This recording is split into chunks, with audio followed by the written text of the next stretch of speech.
What's up? This is John from John Branch 4 Photography, and I know it's been a long time since I've gotten a chance to make this video, but a while back, if you don't remember, I asked for your photos for the Natural Fills preset pack, which you can find that video up here. It's real nice and short, but you all submitted photos to me, and now what we're going to do is jump into editing these photos with the Natural Fills preset pack. If you all haven't had a chance to check out the Natural Fills preset pack, you can find it down below in the description. It's just $25. Gives you a nice little set of presets, the ones that I use personally, so if you like my photos, maybe they'll work on yours. And this will give you a nice view of what they're going to look like on different types of cameras and even a couple of JPEG files. And if you have any questions about the Natural Fills preset pack, go ahead and leave them down in the comments below. I'll make sure to try and get to all the questions as quick as possible and answer everything for you guys. But let's go ahead and jump in and look at the presets on your own photos. So here are all the photos I had submitted to me. Nice little handful of photos. We have a different set of cameras. I don't know what all we have in here, but let's just go ahead and jump in and edit a couple. I'm just gonna pick at random. I don't think I'm gonna edit all of them, but let's go ahead and take a look. This one stands out to me. I really like it a lot. This was one from Derek Chu, and I'm gonna butcher everyone's name, so I apologize. Let's go ahead and jump into our develop. Or actually, it was made, what was this, with Nikon D4, and it is a raw file. So I'm gonna go ahead and do the Natural Fills color on this one. And if you saw the other video, which I'll link above, normally after this stage I go ahead and turn up the exposure. And usually if the colors are looking right and your white balance is good, the photo is good to go for the most part. Might turn up the clarity just a tad to give it some more pop. And maybe the red is hitting a little hard, so I might turn down the tint just a little bit. And then the saturation of the red. But the red is obviously kind of like the point of this photo, so I don't want to get rid of that too much. But here's a before and after there. Maybe cool it down just a little bit more. Yeah, there we go. So this is the preset pack on the right here. This was the before. Pretty straightforward. I like the way that looks.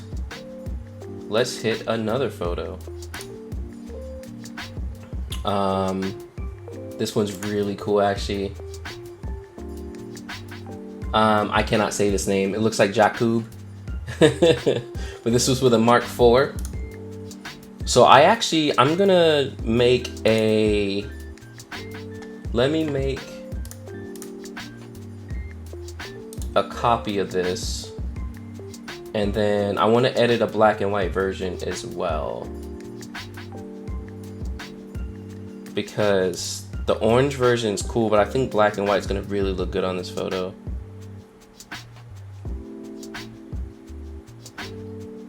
Wow, where's my create virtual copy? There it is. Cool. So let's edit this first one. Yet again, Natural Fills color. Now check out this orange. It is a bit pink in this photo, and I personally don't like it. So if you want to change that, you'll deal with that in your hue section of the HSL. So we can try and get that looking more orangey, kind of in there maybe. Love those shadows too. Keep it like dark and moody, turn up that clarity a bit, and level it out.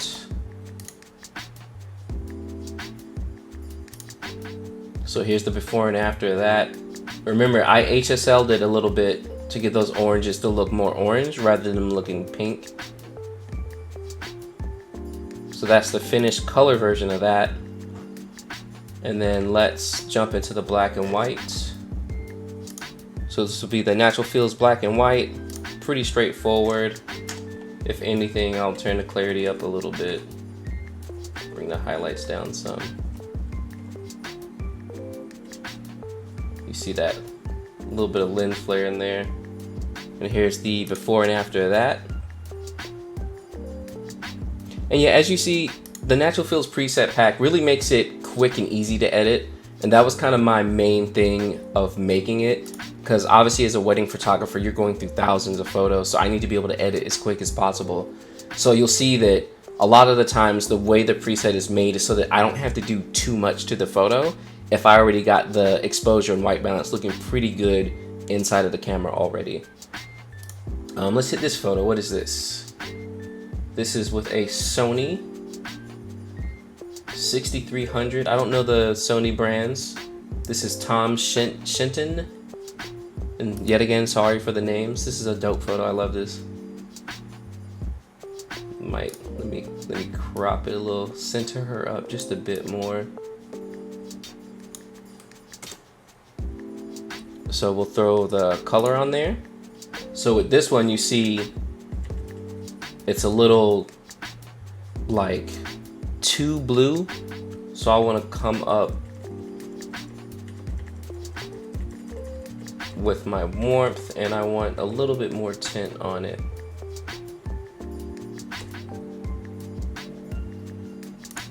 And here's the before and after of that.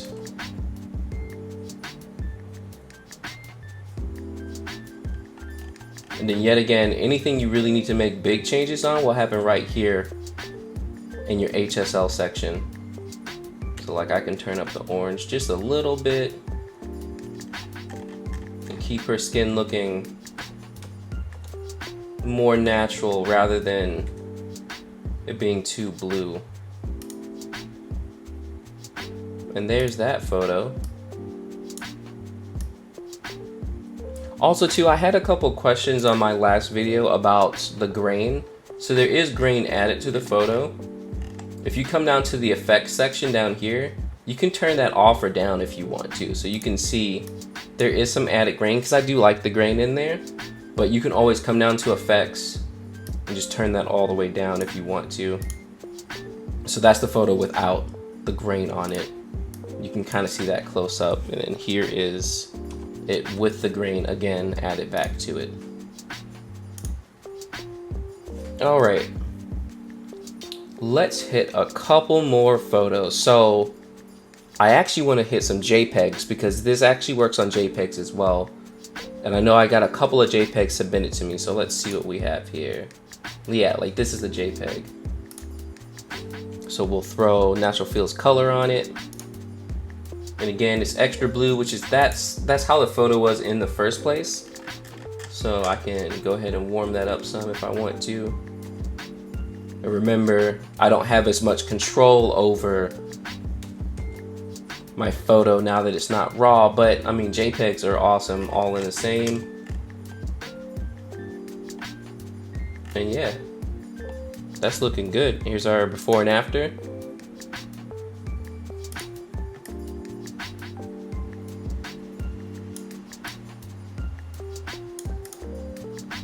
I like it. We could even crop in on it a little bit.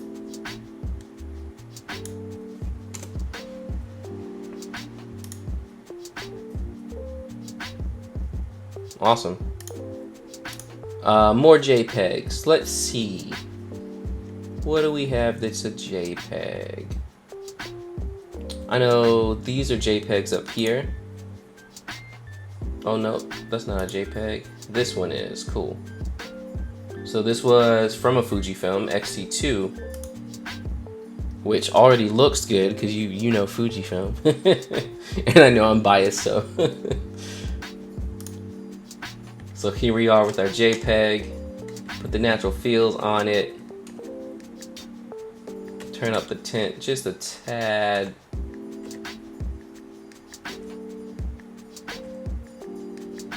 Turn up the shadows a little bit. And so there's our JPEG Natural Fields. So yeah, it works on JPEGs as well. You just have to be careful when you're editing your JPEGs, because you don't have as much range as on your RAWs. So you can't really do as much as you want to with the photo, or change the colors or the white balance as much. So you really got to get it right inside the camera. Let's hit maybe one or two more. This is, I'm I'm not gonna do this one just because the white balance is horrid. Well, maybe I'll jump in here. So 2 ways I can do this. I can either auto white balance and then from there add my preset. Now, because the white balance was so off, I have to basically go in and re-white balance for her skin. So with black skin or brown skin, you want to deal with the oranges. It's really the warmth that will mess our skin up and make it look weird. And a lot of it's going to be in the HSL section as well. So you really want to pay attention to those and not take them for granted.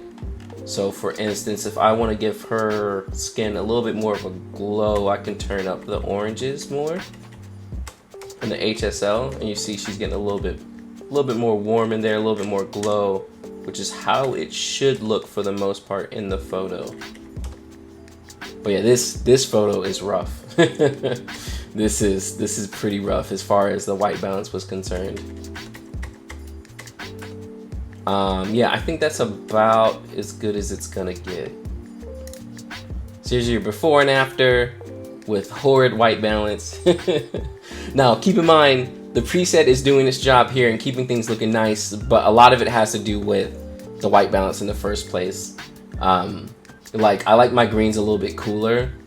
So what I would have done maybe is come in here and paint it in warmth on her.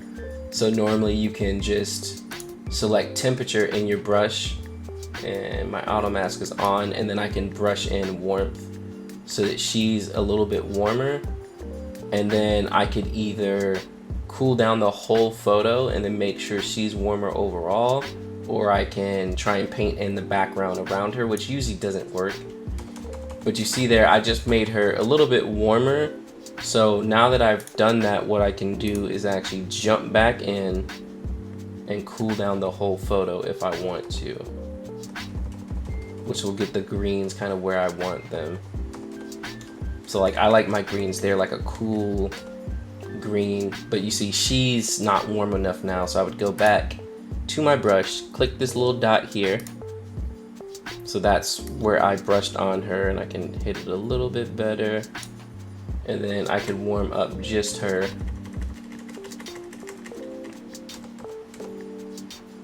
So yeah, a photo like this, you know, takes a lot of work. You gotta dig in there and really get it the way you want it to look when the skin tones aren't looking right out of the camera, but not bad, not bad.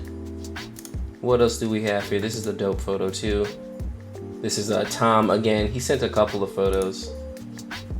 So first, I'm gonna see if I can level it out some. Yep, so that straightened it up, and I wanna, oh no, she's pretty centered in the photo, so that's cool. We'll throw color on it. And then yet again, because of the white balance, we're gonna wanna play with that. So we're gonna warm it up a bit.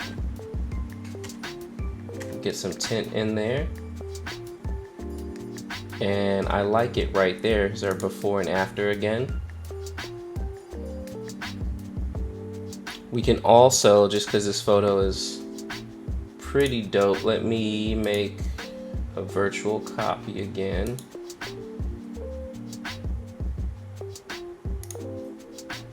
And we'll make a black and white version. Obviously the black and whites are pretty straightforward.